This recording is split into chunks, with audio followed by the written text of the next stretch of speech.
This happened about 5 or 6 years ago.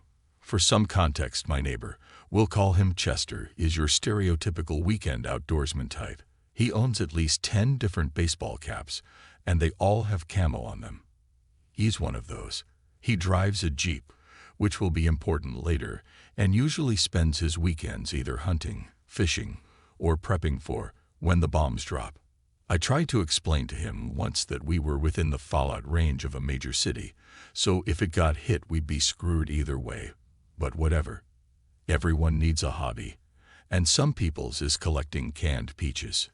2 weeks before the revenge, I came outside to see my car had a broken window on the passenger side, and that part of the frame was dented just above the door handle.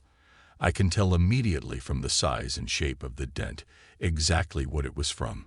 As I said, my neighbor, Chester, drives a Jeep, and mounted on his front grille is a cable winch he uses for pulling stumps and whatnot. It juts out almost 1.5 feet in front of the bumper and is made of solid metal. Anyone with a picture of the winch and the shape of the dent in my car could CSI that shit just from eyeballing it. The dent is almost identically shaped and situated at the same height the winch was mounted. On top of that, Chester lives directly across the street from me, and he likes to back into his driveway. Conveniently enough, my car is always parked on the street, so he has ample opportunities to hit it. I asked Chester about it, and without saying anything he shook his head while biting his lip like some clueless cartoon character. I then asked if anyone who borrowed his car might have done it because the winch itself was pretty scratched up, almost like he's been ramming it into things all over town. Again, Chester silently shakes his head and then tries to tell me it was probably teenagers. No exposition, mind you. He just blamed it on teenagers. I was fuming, but kept my composure and went home to call the police and my insurance company to report it. I managed to get a competent police officer who told me point blank that it was clear what happened, but without a witness it would be pointless to try and prove it. The insurance agent was equally certain of Chester's guilt, but ended up recommending I pay out of pocket for the repair. Since I was parking on the street, it was a factor the insurance company might use against me if I filed the claim. When it came time for them to recalculate and adjust my monthly rate, I could see a significant increase. A few hundred out of pocket right now could save me several hundred a year going forward if my rate was increased due to my own negligence, which is what the claim would, unfortunately, be categorized as. Raw deal for sure, but at least he was honest with me. Fast forward to 2 weeks later, Chester and his family are going up north to rough it in nature for a week. And despite my cold attitude towards him in recent days, he asks me to keep an eye on his house while he's gone, since I'm the only person in the neighborhood that he trusts, apparently. I agreed to do it, not because I had any type of revenge in mind, but because he gifted me a large case of beer for my service. His one request was that I call him if we have any extreme weather, because he'd need me to check on something. 2 nights after he left, we had a nasty storm. Wind, hail, and even a few rolling blackouts. The next morning I called Chester to ask what he needed me to check on, but he didn't answer. Knowing Chester, he'd probably set up camp in some rural part of America with no damn cell phone service, even though he asked me to call him if this happened. After a few failed attempts, I went over to his house to inspect for any potential issues that might have arisen from the weather.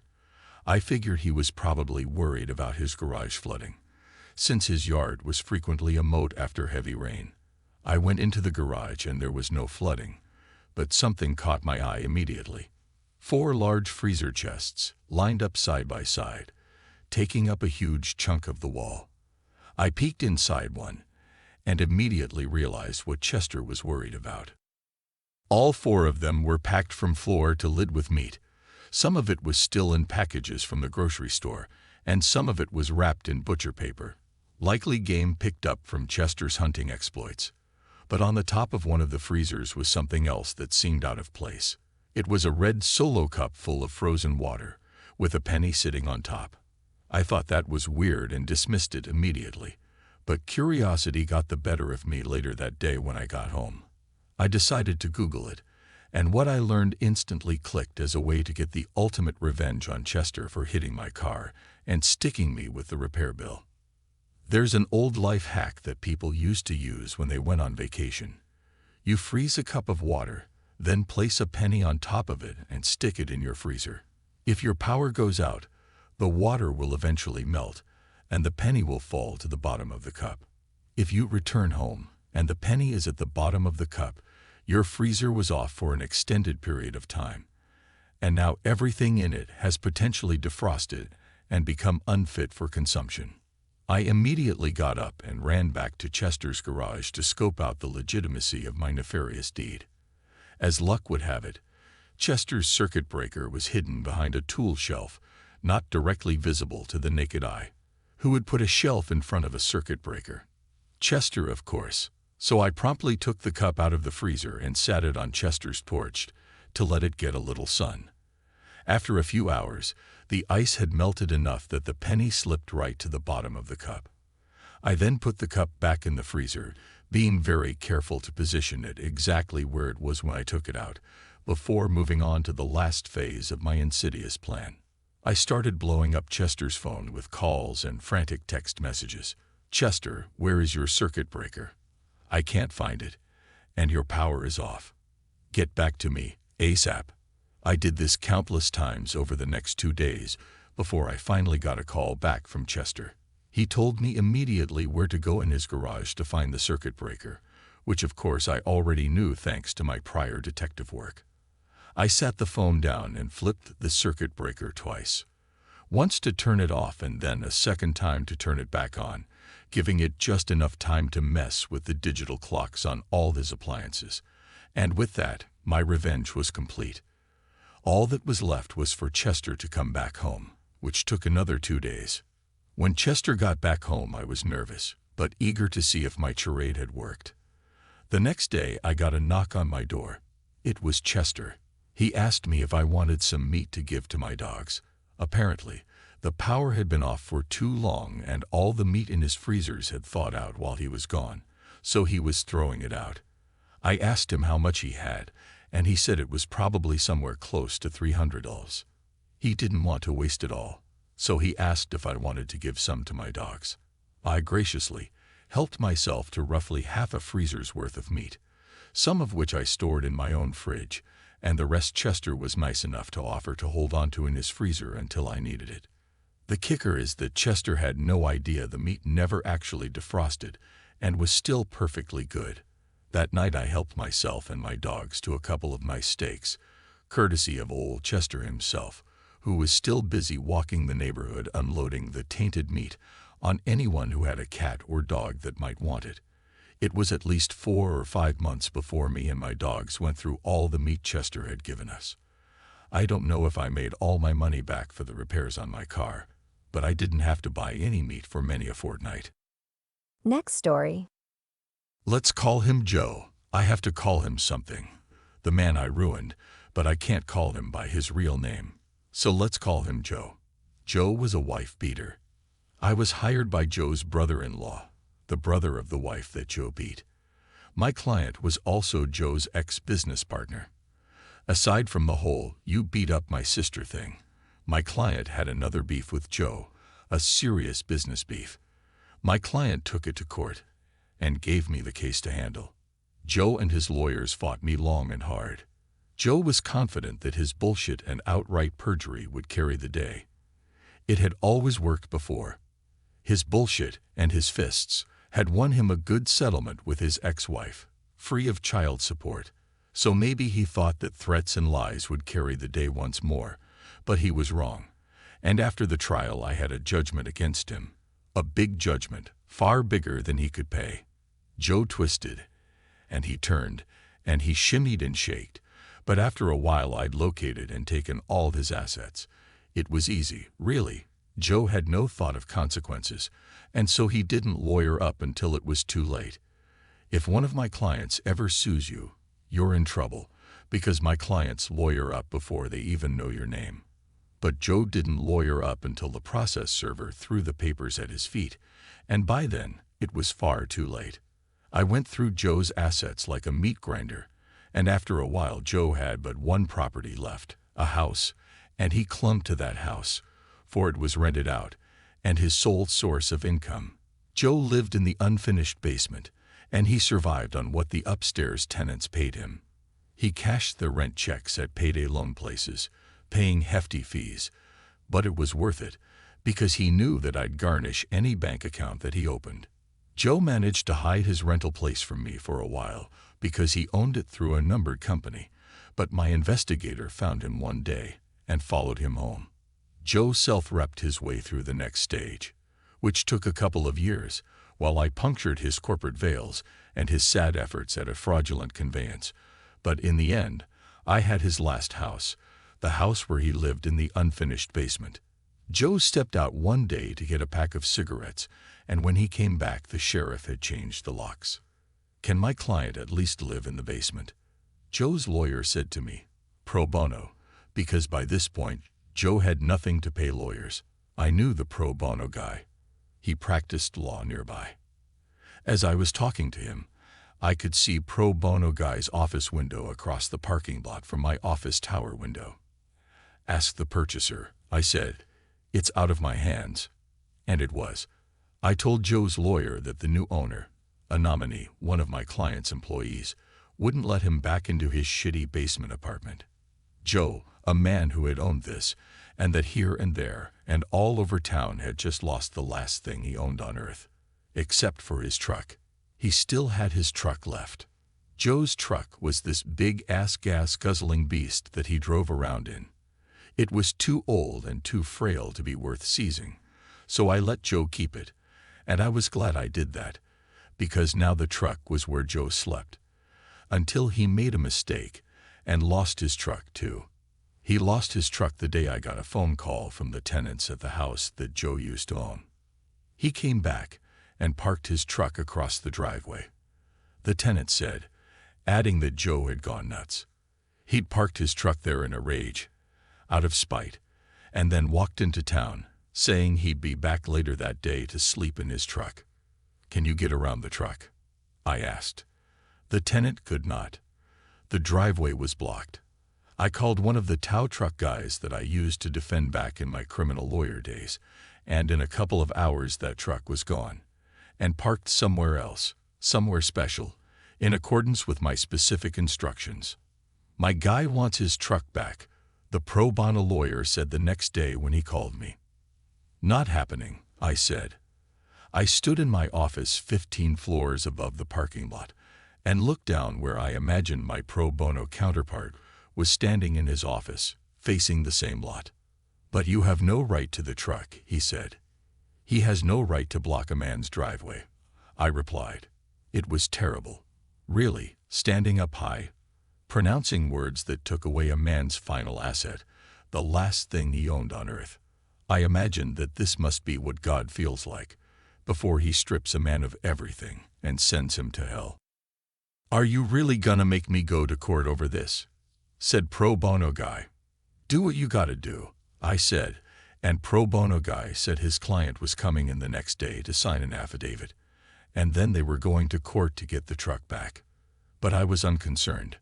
The next day was bright, and the sun was shining, and it was 9 a.m. as I looked out the window and sipped my coffee. My phone rang. I picked up. It was pro bono man. "Why didn't you tell me that Joe's truck was parked right outside my office?" His voice was tight, and I could tell that he must have been shaking with anger. "Is that so?" I said, staring out at Joe's truck parked 15 stories below me. "How careless of my bailiff to leave the truck where your client could easily take it back. I really must speak to him." "Very funny. My client's going to sue." "No, he isn't. He's going to get in that truck and drive away right now. I told my tow guy to fill up the tank, and he gave it an oil change too, gratis. Tell your client to get in his truck and drive off, and that if I ever see that truck again, I'll seize it to satisfy the rest of my client's judgment." Pro bono guy tried to argue, but I was firm. Then I put the phone down and picked up my coffee. A few minutes later, Joe walked out of his lawyer's office and over to his truck. As he walked, I saw that there was no longer a bounce to his step. The joy had gone out of him. Joe wasn't the first guy I ruined, and he won't be the last, but he is the only one whose final ruin I witnessed from on high, from my office, and it was one of the most powerful experiences of my life. Watching a man walk to his truck, knowing that I had stripped him of everything else he had, and that he owed his possession of his last asset, his truck, to my mercy. Joe drove away, his big-ass ancient truck spilling clouds of smoke from the exhaust. I was pretty sure I'd never hear from him again, and I never did. Next story. This happened almost 5 years ago. Some details are intentionally vague. This will be a long read, but I promise you it would be worth it at the end. I was working in an organization that was super toxic, so much so that we were a revolving door. Most employees stayed only for a few months. To counter this, our management put a 3-month notice into everyone's contract, including the existing employees.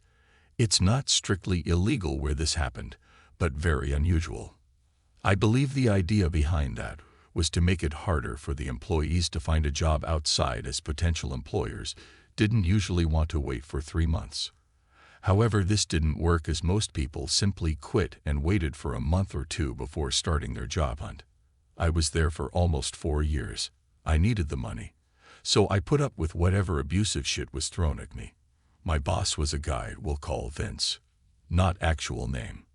Now, Vince was not particularly good, but he sometimes respected the fact that I was the most tenured grunt in this organization.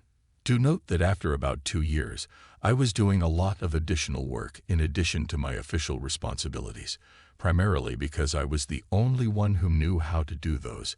Everyone else had already left. This will become important later. Enter Rajesh, also not actual name.